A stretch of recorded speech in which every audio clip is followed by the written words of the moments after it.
Tema firman Tuhan dalam perayaan Natal di hari Minggu ini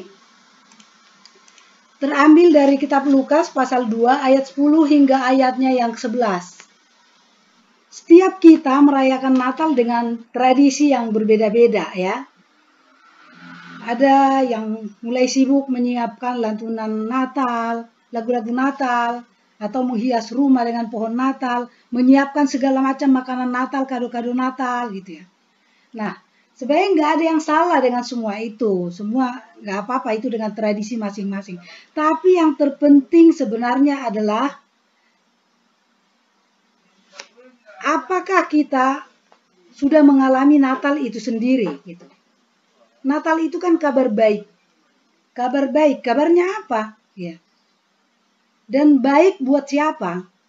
Nah, saya akan bacakan untuk kita semua dari kitab Injil Lukas pasal 2 hingga ayatnya yang ke-11.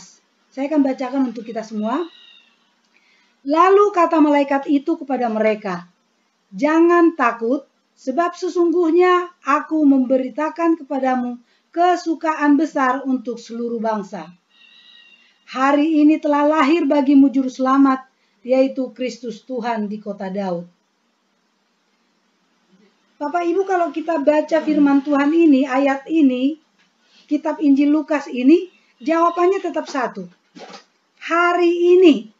Ada banyak orang mempersoalkan sebenarnya, sesungguhnya tanggal berapa sih Yesus lahir? Tanggal 25 kah? Tanggal 26? Atau di bulan Januari gitu. Karena banyak juga yang merayakan di bulan Januari. Tapi kalau kita baca berita Injil Lukas ini, maka kita tidak perlu mempersoalkan kapan gitu ya. Karena kapanpun kita baca ayat ini, selalu hari ini telah lahir bagimu Kristus Tuhan di kota Daud. Jadi, di mana Yesus lahir? Ketika kita menerima firman Tuhan ini, ketika kita menerima Yesus sebagai Tuhan dan Juru Selamat secara pribadi, maka saat itu Yesus lahir di hati kita. Jadi di mana Yesus lahir? Di hatimu, di hatiku, di hati kita semuanya. Tapi Bapak Ibu, hari ini saya ingin menyampaikan 3 berita buruk buat kita semuanya. Ya, saya akan menyampaikan 3 berita buruk dan 1 berita baiknya. Berita buruknya yang pertama, Roma 3 ayat yang ke-23. Bunyinya demikian. Karena semua orang telah berbuat dosa dan telah kehilangan kemuliaan Allah. Ini berita buruk Bapak Ibu. Di mana Tuhan katakan semua orang telah berbuat dosa. Artinya tidak ada yang benar. Ya, mungkin kita mau katakan, lah saya kan pendeta, saya kan penginjil, saya kan penatua, saya majelis. Roma 3:23 katakan semua orang telah berbuat dosa. Bapak Ibu, orang apa bukan? Nah, kalau orang berarti sudah berbuat dosa. Atau mungkin kita mau berkata, tapi anak saya kan masih bayi, baru lahir, dia belum tahu dosa. Ya, ada banyak pendapat yang seperti itu. Bahwa bayi baru lahir itu masih seperti kertas putih yang belum bernoda, belum ada coretan. Tetapi firman Tuhan tidak berpendapat seperti itu, tidak berpandangan seperti itu. Roma 3:23 tadi katakan semua orang telah berbuat dosa. Itu berarti artinya bayi juga sudah berdosa. Kenapa bayi bisa berdosa? Bayi itu sudah berdosa, bahkan dikatakan dalam ayat firman Tuhan yang lain, sejak dari kandungan pun aku sudah berdosa. Artinya mau bayi mau orang tua, semua sudah berdosa. Kecuali bayi gajah ya. Kalau bayi gajah mungkin gak termasuk di situ ya. Karena dia bukan orang. Nah,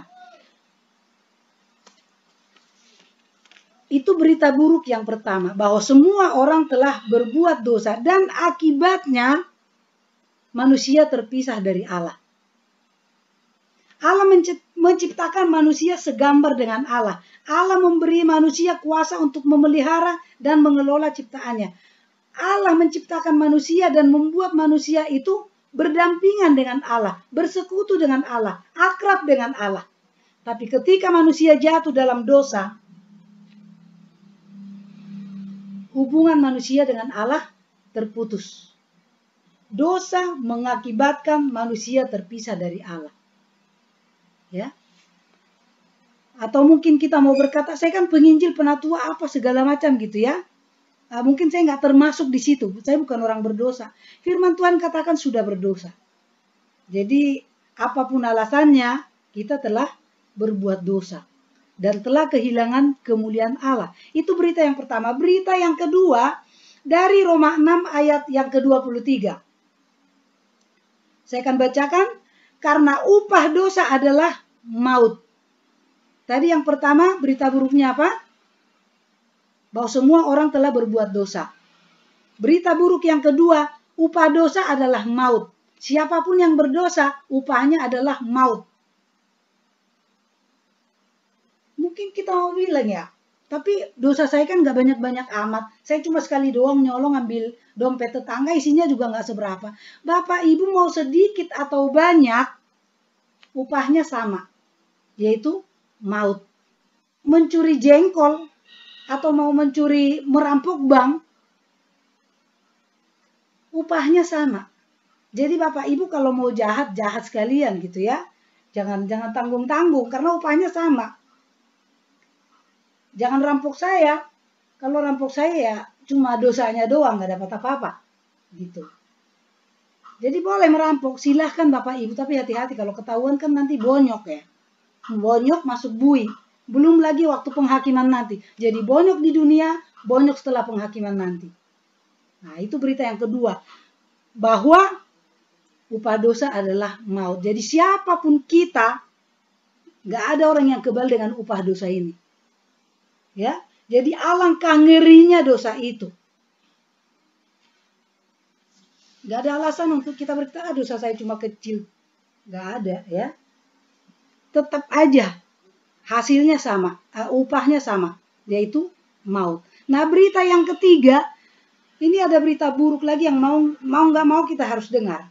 Ya, usaha manusia untuk keluar dari dosa itu supaya tidak menanggung maut itu sia-sia.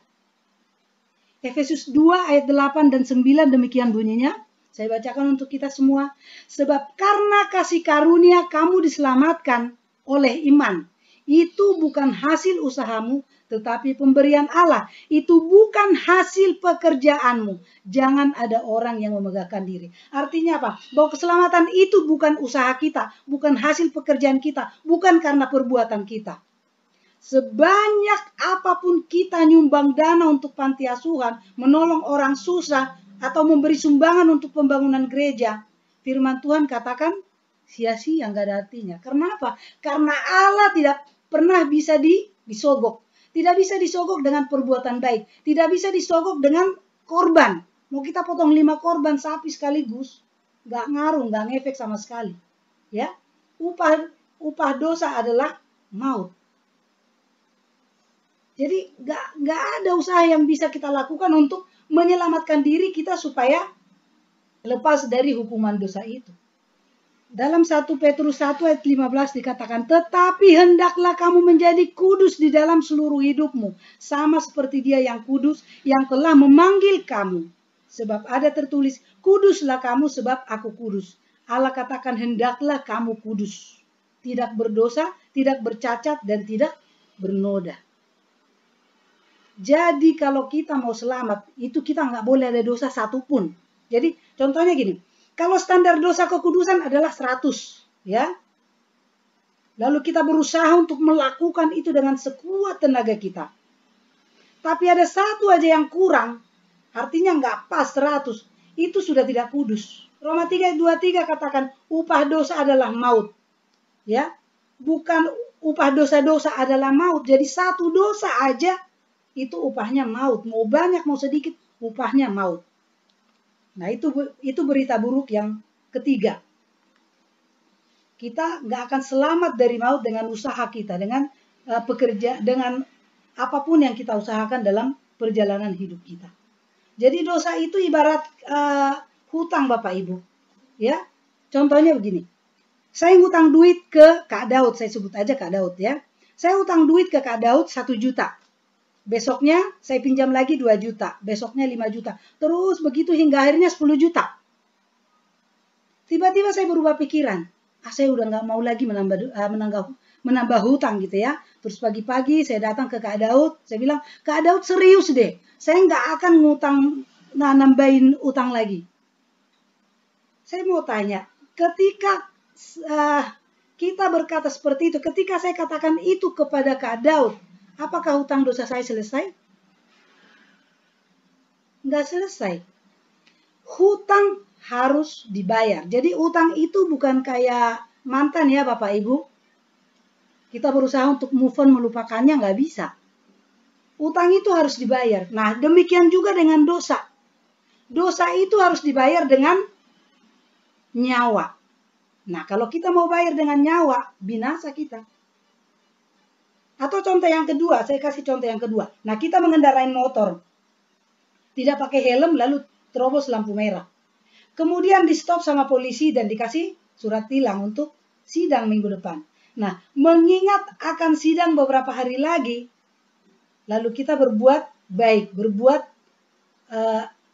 menolong orang, berpuasa, berdoa gitu ya. Tapi tiba saatnya kita akan sidang. Kemudian ketemu di pengadilan, polisi tanya, apakah benar Anda melakukan pelanggaran pada tanggal segini, hari segini, jam segini? Ya betul, Pak Hakim. Tapi saya mau katakan bahwa saya sudah berbuat baik. Saya sudah nyumbang gereja. Saya sudah menolong menyeberangi nenek-nenek gitu ya. Nyeberangin jalan. Apakah Pak Polisi itu akan lepaskan kita dari konsekuensi perbuatan kita? Ya, kita akan dilepaskan kalau polisinya sedang mabuk. Tapi kalau enggak, kita harus membayar konsekuensi dari perbuatan kita. Kita harus membayar konsekuensi dari dosa kita. Kita harus membayar upah dosa yang adalah maut itu. Gitu. Nah, itu tadi berita buruk ya, ada 3 ya. Tadi yang pertama, saya dan saudara adalah orang berdosa. Yang kedua, akibat dosa kita akan menanggung maut. Yang ketiga, seluruh usaha manusia supaya selamat itu hasilnya 0. Tidak mungkin, sia-sia. Berbuat baik nggak ngefek sama sekali. Karena Allah nggak bisa disogok dengan apapun. Jadi dosa nggak bisa digantikan dengan apapun.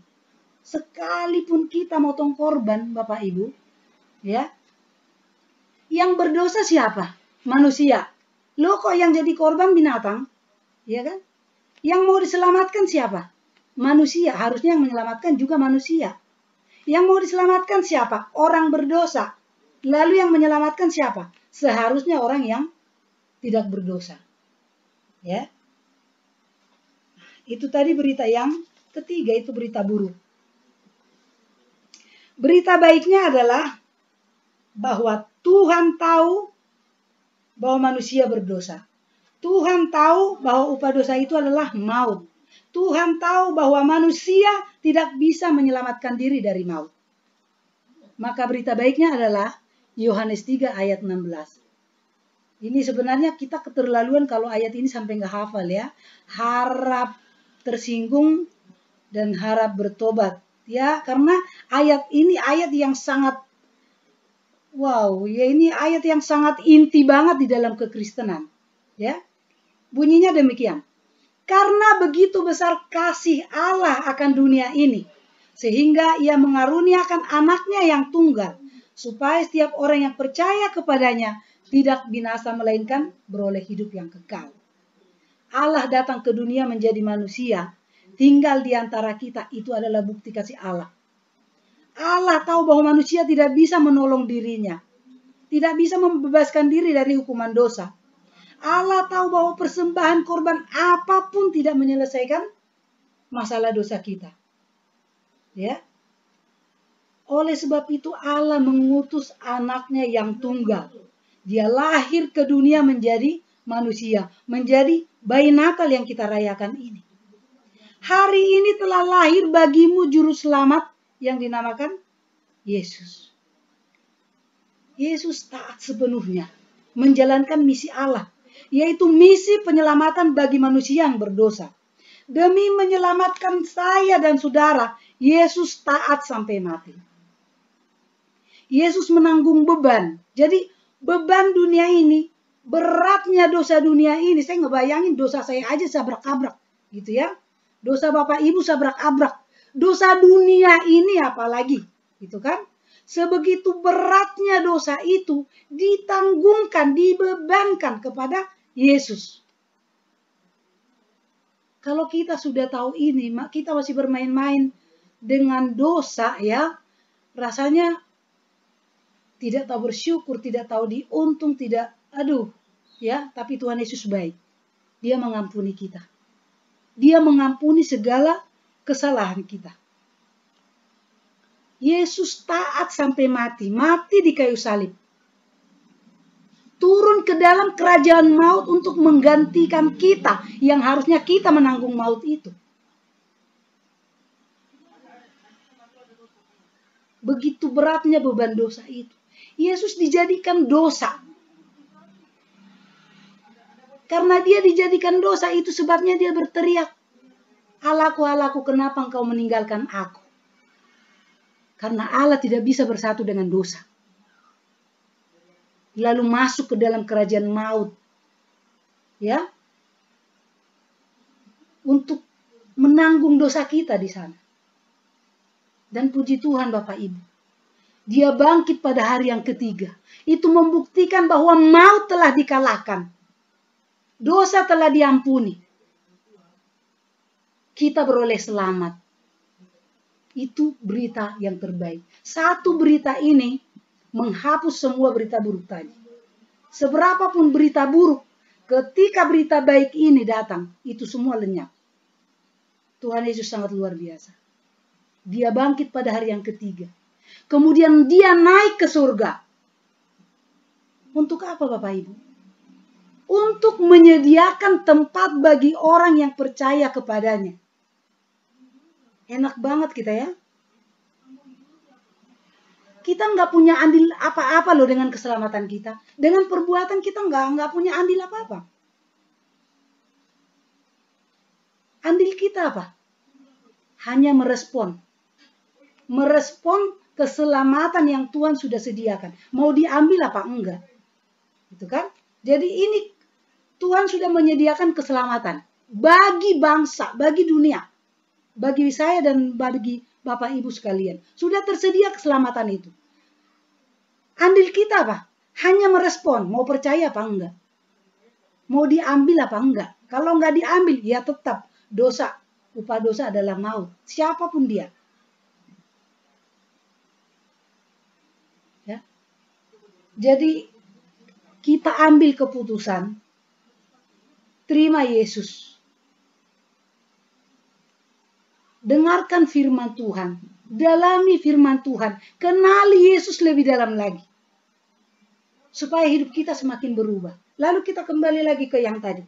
Kalau keselamatan itu ternyata bukan karena perbuatan, bukan karena kelakuan, bukan karena korban. Berarti kita nggak perlu berbuat baik dong. Ya kan? Bapak Ibu, kita berbuat baik bukan supaya selamat. Kita berbuat baik setelah kita selamat. Jadi itu ada di belakang ya. Kalau untuk tujuan selamat nggak bisa berbuat baik. Tapi setelah selamat kita harus berbuat baik. Karena apa? Yang pertama sebagai ucapan syukur kita. Tuhan sudah selamatkan kita. Yang kedua, supaya Bapakmu yang di sorga dipermuliakan. Lah kalau kita katanya orang beriman, tapi kehidupannya, kelakuannya sehari-hari tidak memuliakan Tuhan, orang akan berkata, ini Tuhannya yang mana ya? Kok kayak gini kelakuannya? Bapak kita yang di sorga tidak dimuliakan. Itu sebabnya kita harus melakukan hal yang baik, menjadi berkat bagi banyak orang, supaya Bapakmu yang di sorga dipermuliakan. Jadi berarti kita tetap harus melakukan perbuatan baik setelah kita selamat, setelah kita menerima Yesus sebagai Tuhan dan Juru Selamat kita. Bapak Ibu, apa yang masuk ke dalam pikiran kita, ke dalam memori kita setiap hari, itu sangat mempengaruhi perjalanan hidup kita sepanjang hari, sepanjang hidup kita. Kalau yang kita masukkan adalah berita-berita kotor, berita-berita hoaks, berita-berita gosip, berita-berita yang gak penting, maka itu juga yang akan meluap keluar dari diri kita. Kita nggak jadi berkat. Karena apa yang masuk seperti itu yang keluar. Tapi ketika kita mengambil keputusan bahwa yang kita masukkan dalam pikiran kita, kehidupan kita hari lepas hari, adalah hal-hal yang baik, adalah firman Tuhan, adalah Injil, adalah berita Natal, adalah berita baik itu, maka yang meluap dari mulut kita, dari hidup kita, dari perbuatan kita, akan mempengaruhi semuanya. Itu mempengaruhi keluarga kita, mempengaruhi hubungan kita dengan relasi kita, mempengaruhi hubungan kita dengan pekerjaan kita. Jadi isilah hidup dengan hal-hal yang baik. Dengarkan firman Tuhan, baca firman Tuhan, jangan cari alasan gak punya waktu. Coba Bapak Ibu jujur, berapa kali dalam sehari kita bermedsos ria? Buka handphone, baca atau laptop apa segala macam. Dalam satu hari kita dikasih 24 jam. Kita bermedsos ria berapa jam dalam sehari? Jujur Bapak Ibu. Jadi sesungguhnya kalau kita mau jujur, bukan tidak ada waktu untuk baca firman Tuhan. Tapi karena kita nggak memberi waktu. Masalahnya kita mau memberi waktu apa enggak gitu. Keputusannya di kita.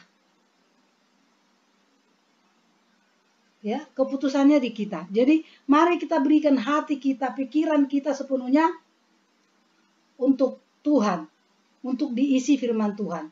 Maka itu yang akan keluar hari lepas hari dari perjalanan hidup kita. Kita tampil menjadi berkat, Bapa yang di surga pun dimuliakan. Amin untuk firman Tuhan, ini yang bisa saya bagikan.